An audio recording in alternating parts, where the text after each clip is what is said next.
Hello parents, welcome to our video on fine motor skills. In the past few weeks we've been focusing on pre-cutting skills. If your child has kind of moved along those videos or activities and you see that they kind of have mastered those skills, the next step now is to how to properly hold a pair of scissors. Now, since a lot of our kids who come to the school are not younger than 3, holding scissors would be a good activity age-wise. So if we're talking everything relevant to their age, between 2 and 3, you can see the kids are getting interested in the scissors and they're going to start an attempt and hold it and so on. That said, I've met families who are reluctant to introduce scissors to their children because they have safety concerns, which I totally understand. There are a lot of scissors that you could get that have blunted edges at the end, so if you're worried about that, or even there are versions that are more of a beginner stage, so you could start with those ones. They're more plastic than metal.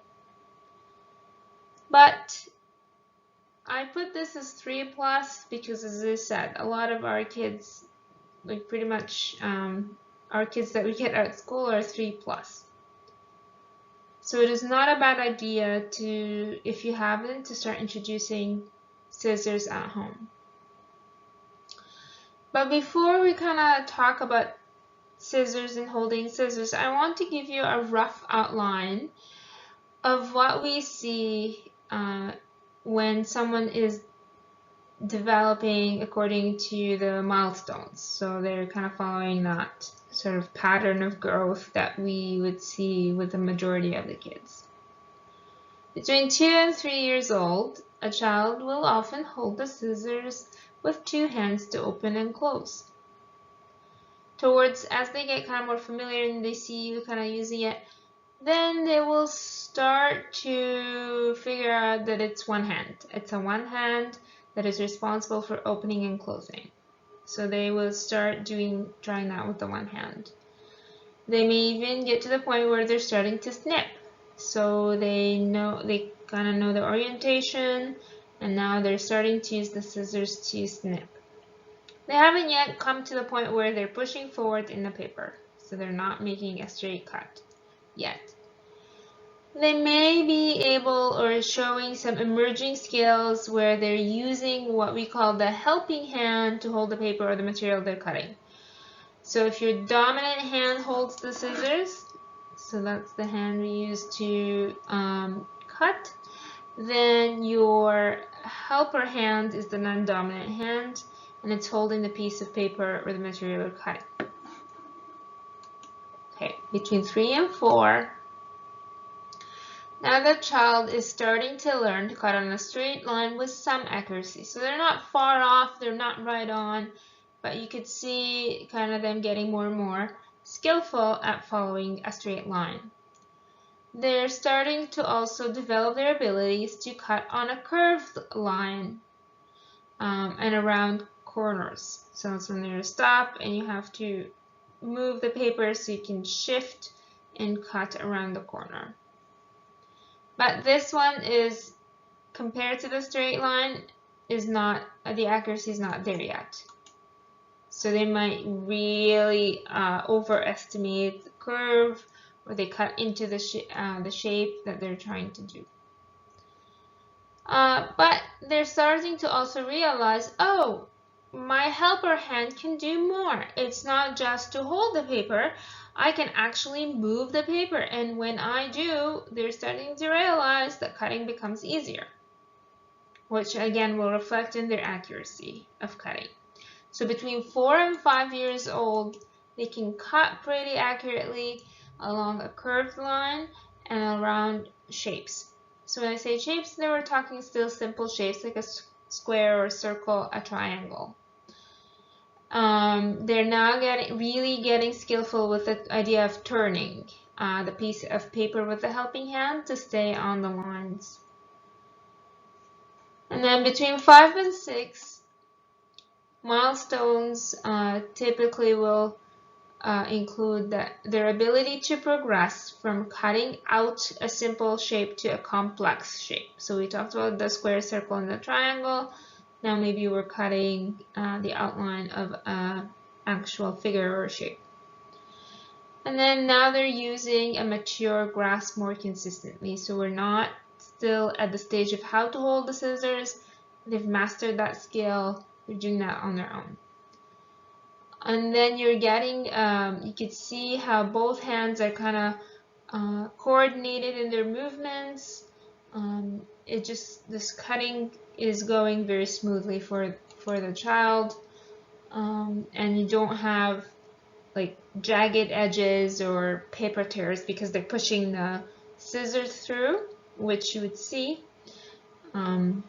But now they're really proficient. They're cutting through the paper. They're not creating those edges, rough edges, or they're not pushing through the paper.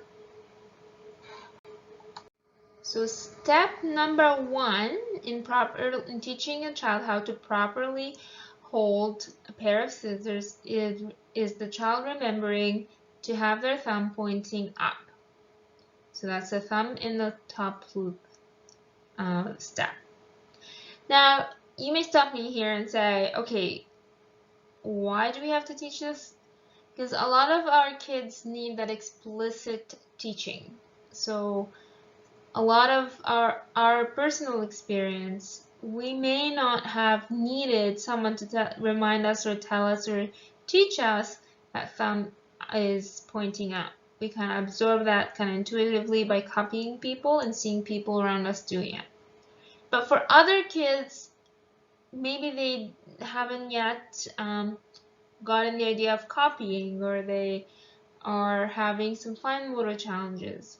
So those are the kids that you really need to be explicit in breaking down those steps of even as simple as holding a pair of scissors in your mind. That's simple, but for those kids, they need that explicit teaching of these steps.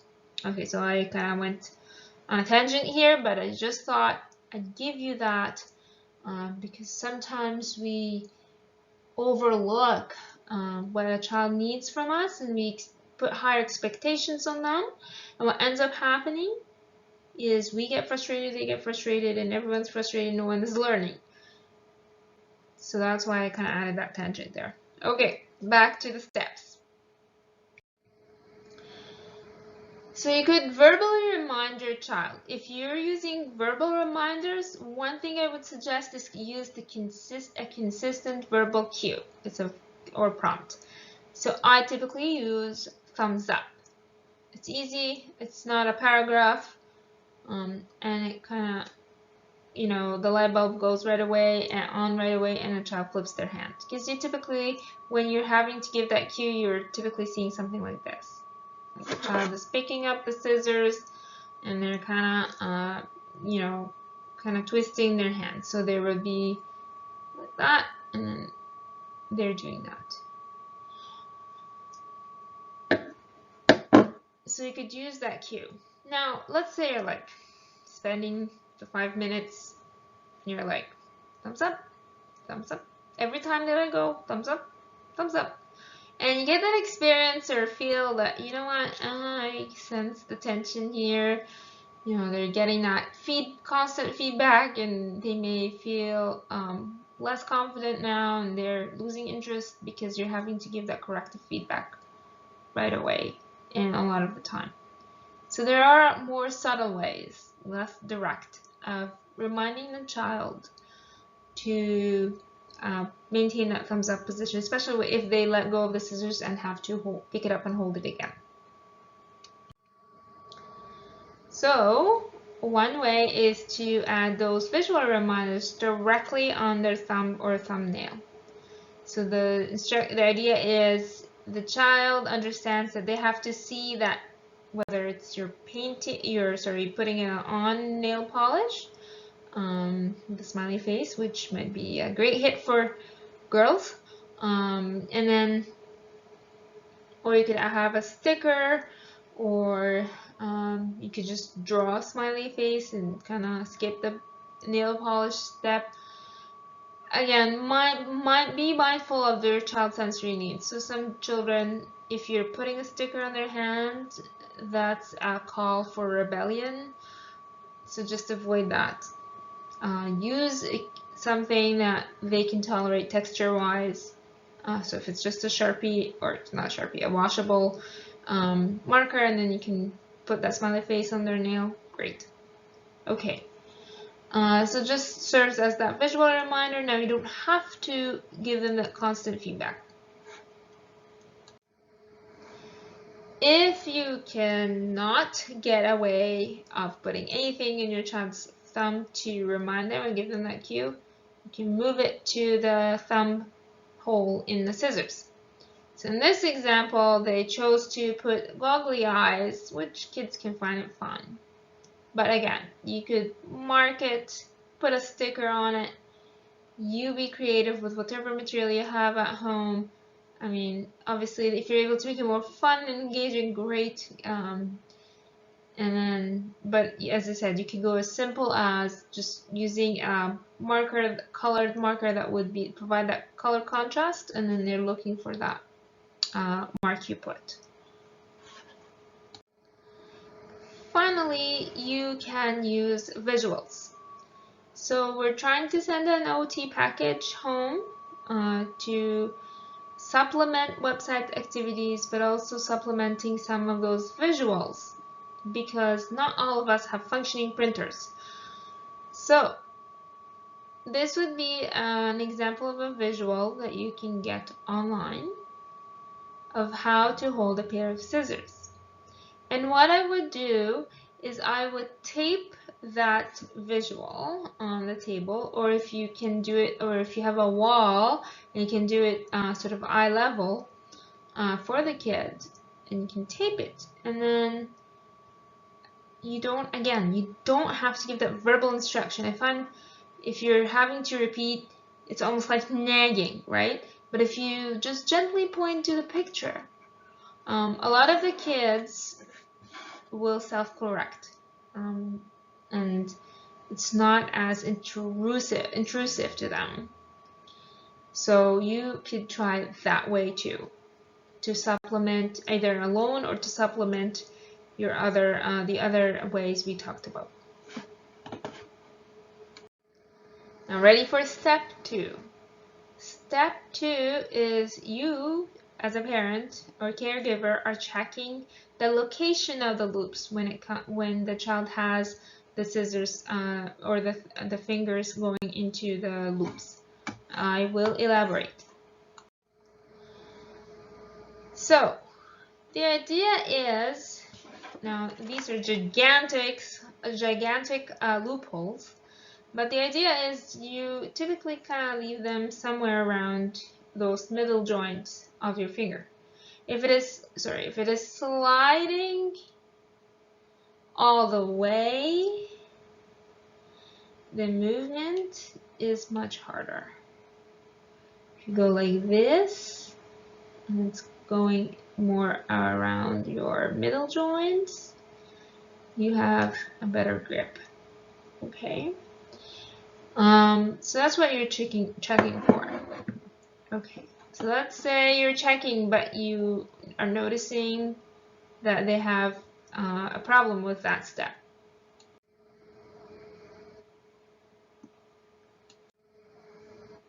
Okay, well, check those size of the loops. If the loops are as gigantic as mine, chances are they're going to slip closer to their knuckles.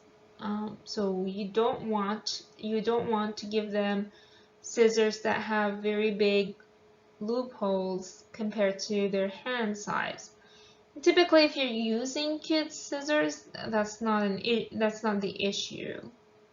You may go back to the old way of giving a verbal cue and corrective cue of moving, slide up your scissors.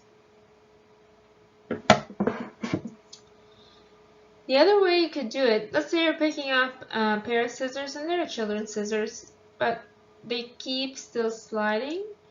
You could add, wrap around the loophole. You could add tape and kind of wrap it around to reduce the size. Because if you're using a pair of scissors that are children's size, the loopholes aren't too big to start with. If I'm trying to do this step with those pair of scissors, that's a lot of tape. But for the kids' scissors, that, you know, having a few or a couple layers even of tape, that would do. And then again, directing the child to use a visual or a poster that you have kind of at eye level. The idea is they're going from listening to your verbal instruction to looking in the picture. And, you know, every now and then they will learn to just look at the picture and make sure they're doing it okay, because now they know the point of that visual. Step 3. The index is free of the loop. So if this is news to you, you're not alone. Definitely when I was taught, this particular step was not mentioned. So I grew up doing sort of like the second, third finger in the loop. But we'll go over to the next slide. So the idea is that your when your index is free, you get more control with cutting because it's stabilizing that side. Okay. If your child has difficulty and they kind of got used to having the finger, pointer finger going into the loophole, then you want to, again, if you're using verbal reminders, just make sure they're consistent on wording. It just helps them remember what they need to do. So pointer out of the loop, which means they have to know what a pointer finger is. So it may not be a bad idea if your child is struggling with this particular step, or they're just starting to hold or to learn how to hold the pair of scissors properly, then you would need to kind of make sure that you're naming those fingers, because when you say thumbs up or pointer finger out of the loop, then they know what do you mean by thumb, what do you mean by pointer. So if you're having to back up before you even dive into doing that, just quickly make sure that your child understands the language that you're using. So you're not adding what you think is helpful is actually confusing to them. So you make sure that they understand what a thumb is and what a pointer is. So you may play thumbs up. Simon says thumbs up. And you could practice finger movement by just naming those fingers in a game format, and then they learn the word and what it means. And again, you always have that visual until they kind of master the skill of holding the pair of scissors without those reminder. Okay, so now we're ready for step 4. Step 4 is sticky elbows, and by that I mean that you are checking to see that your child has their elbows pointing down. So when they're starting to do their cutting activity, they are they're pointing their elbows down. If your child still seems to struggle with the concept of putting their elbows down, one way to help correct is to use that verbal cue. And as I mentioned, just make sure you're using the same verbal prompt for consistency. And you can model it, and you can gently guide the elbows down. That said, one reason why a child might be doing this is their grasp. So if you're looking at the picture and you see how they have an awkward grasp, now if you're holding it, let's say I'll pick on the common error I see. So they have the kind of the hand pointing down instead of up, so thumbs down. And look, even to position such that I can cut, I automatically have to compensate by raising up my elbows. So check to see what's going on there, because if they are having to do this and now they haven't yet mastered the skill of manipulating the other material with the helping hand, then what you're seeing is a lot of compensation, and they have to use their upper arm to help with the cutting. So first check their grasp, and then you can add those cues and prompts as I mentioned.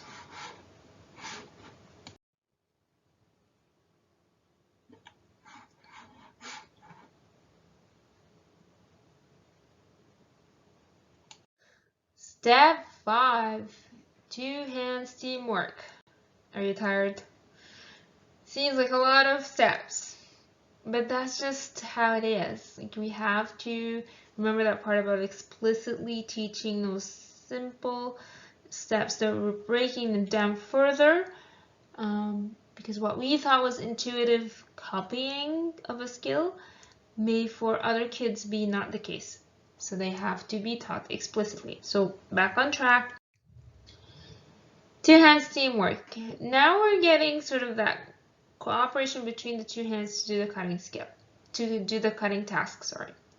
So check that your child is using her dominant hand to hold the scissors and non-dominant hand holding the material being cut. If your child has difficulties with this step, it may be the result of having difficulty coordinating the movement of the 2 hands. Now, easier if the 2 hands have to do the same movement. More difficult if one hand is doing something and the other one is doing something. So think about piano players and think when they're having to play different keys. How hard is it? If you're trying that and you don't play piano, you will understand what I mean, because you almost have to, it's much harder effort to have both hands do totally different things. So cutting is kind of like that. You're using a different movement with the one hand and the other hand is doing something else. So to try and build up a skill, if it's completely, oh my gosh, this is completely, difficult for my child, then start with hands that require, activities that require that you would do a synchronized movement with the 2 hands. If, that's too simple, you could start by alternating the movements. So you can get drum playing or ripping pieces of paper, because again, the movements are kind of similar but not exactly, so there's differentiation between the 2 hands. And as they get more and more skill along those lines, you're kind of practicing also cutting and using that paper or the material that you are working on to cut.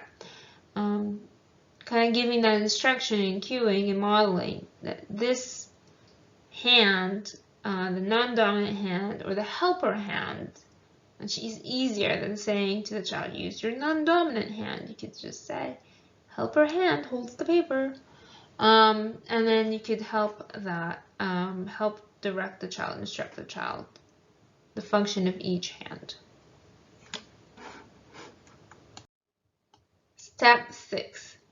Pick the right size scissors. When I talked initially about the loops and the position of the loop relative to your finger joints, I mentioned that if you have gigantic, like these, what you might end up seeing is them sliding all the way or having to put in all their fingers inside, including the index or the pointer, which we don't want. But pick the right sized scissors so the child can have better control of the scissors. So what do I mean by that? So make sure that your child has proper size pair of scissors for hands and fingers. As I said, bigger scissors are harder to control, and guess what? If I'm having difficulty doing the task, I'll get frustrated, and if it's double the amount of effort to get that control, then I'll get premature fatigue. Premature fatigue means that I'm letting go of the task because I'm feeling fatigue earlier than what would have happened had I have the right size scissors. And then faulty cutting techniques, because now they're like doing these weird things because they're trying to manage the big scissors.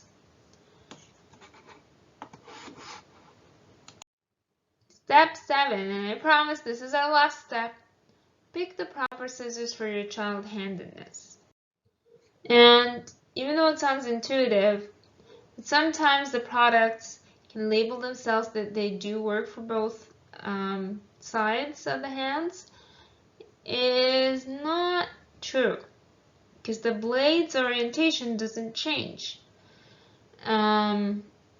So it is preferred and recommended that you get, if your child is left-handed, that you get a left-handed pair of scissors. And again, the idea is you're taking out unneeded, unnecessary frustration and faulty compensating techniques, because now the left-handed child using right-handed scissors, they have to figure out what to do, so they kind of try and compensate for that.